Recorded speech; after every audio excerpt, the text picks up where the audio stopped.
Almost 20 years ago, I remember walking with one of my monk students who, thanks to TikTok, I've been able to reconnect in Katetha in Kotaka. And surprisingly, the conversation steered or veered towards why it's important to authenticate a true Tulku or an incarnate Lama. And he was asking me that question at that point in time. And I shared what little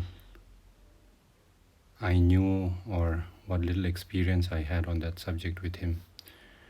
And I guess it made sense to him because he didn't ask me any further questions. And I wanted to talk about how we are so lucky if you're a Buddhist that we are by the law or the rule of the philosophy that we follow.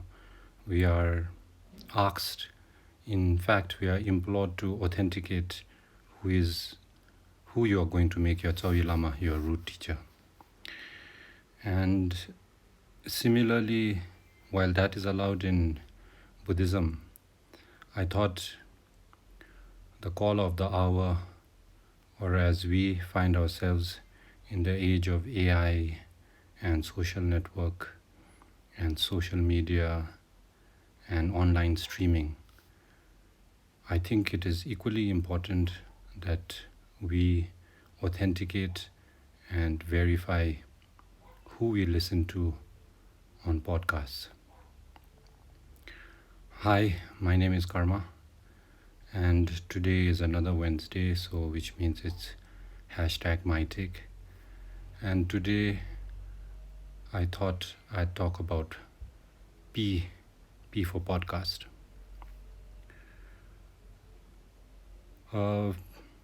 Maybe a year back, 2 years ago, I was in an interview by Humans of Thimphu.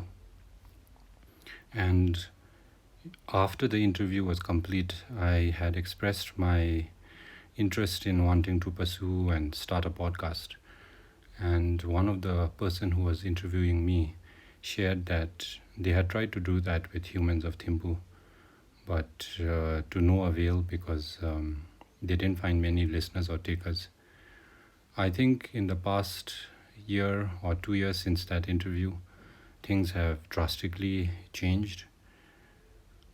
It's a personal observation of mine that while India the general sentiment is they will vilify what is happening in the US, but given a gap of maybe 5 to 10 years, whatever happens in the US eventually finds its way to India, and similarly it finds its way to Bhutan as well. And maybe the gap is shorter now with smartphones and with advancement in IT. But without digressing, I'm a huge fan of podcasts, so many of you who have met me recently have heard me talk about how one of my biggest contribution which I find to my family is in the dishwashing department.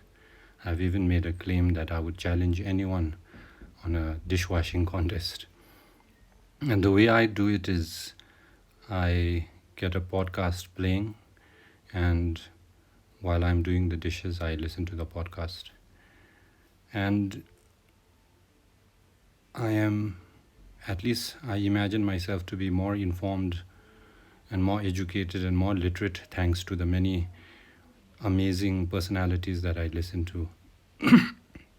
But having said that, just like how I started this video today, while Buddhism allows us, and it comes from the man himself, the historical Buddha Shakyamuni, when he says that just like gold treat his dharma in a similar fashion by authenticating whether the gold is the purity of the gold.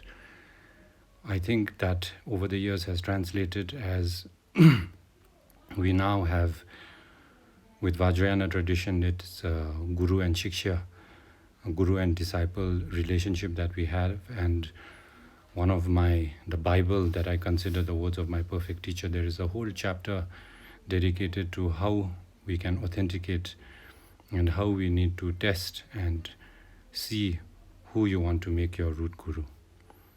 While we now call ourselves modern and we find ourselves in a space and time where modern technology permeates every aspect of our lives, I think it is very important that we help our children or the younger generation to be media literate by teaching them tricks and hacks on how to safeguard themselves from online trolls and ill-meaning people. But more than that, today, while I'm talking about podcast, I feel that it is so important that we listen to the right podcast and we treat podcasters almost on the status of maybe even more important than root gurus and Savi Lamas now, because we spend so much time with them. I know of many friends who fall asleep listening to true crime. And without any judgment, I don't know what that does to our psyche and to our psychological well-being. And because on one of these videos I had shared also about my younger daughter, how even the tiniest and the smallest thing that happens during the span of a day makes her say that this is the best day of her life. And I keep telling her that she sees beauty because she feels beauty. And this I'm not saying this as her father in a way of promoting her, but being her father and seeing how she looks at things and how her perception and how she spends the day, I have come to realize that if you want to live, if you want to see love outside, then you have to be able to feel love within. And much of it has to do with what we surround ourselves with. Do we surround ourselves with hate, anger, crime, discontentment, or do we surround ourselves with joy, contentment, gratitude? Because it's not rocket science. What you feel is what you will see. And that's what I wanted to share today. Funny thing is, until I started to press the record button today, I had absolutely no idea of what I would talk about. But just before I started to record, I thought that it's important that I highlight and bring to people's attention, at least those of you who follow me, that not to take it too lightly who you're listening to and who you're watching, because it will inform how you see the world as well, and by virtue of that, how you feel as well. So thank you so much, and I'll catch you in the next one.